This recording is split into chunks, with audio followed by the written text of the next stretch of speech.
大家好，歡迎收睇靈仙報觀頻道，我係智能助教小妹月韻。每年嘅3月初15係道家財神趙公明誕，相傳喺呢日進行各種招財祝願，都會有勁嘅財力祝願加成。趙歲原名為趙朗或趙元朗，字公明，道家稱呼為玄壇真君。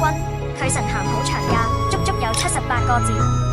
神銜係高上神霄玉府大都督、五方巡察使、九州社領都大提點直殿大將軍、主領雷霆副元帥、北極使御史、3屆大都督英元帥列侯、掌事定命將設使28宿都總管，上稱正一玄壇龍虎金輪執法趙元帥。不過一般都會喺神主牌上簡寫，上稱如意金輪院正一玄壇趙元帥。趙歲最初被奉為護法神，隋唐之後則奉為瘟神，瘟神即係化病除瘟嘅神明。然後到咗元代，就有一本三教守神大全嘅書出現，書入面講到趙歲既係瘟神，亦係掌管買賣公平得理嘅財神。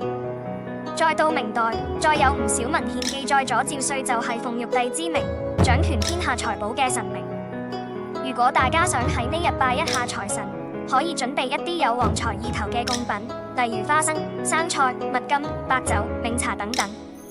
另外可以供雞供魚，但由於趙歲本身同回族有關，係戒飯豬肉，所以切記唔好供豬類物品。另外亦有一啲地區因諧音問題，係唔會供蘋果或梨。最後分享一句多年有益嘅招財經文，個就係揼空巴多空，年長3尺印，如浮屠宏令，聚神4方財。只要得閒練多啲，就可以改善財運。今日小妹先介紹咁多，下次再同大家介紹其他民間信仰文化。多謝大家收睇，下次再見，拜拜。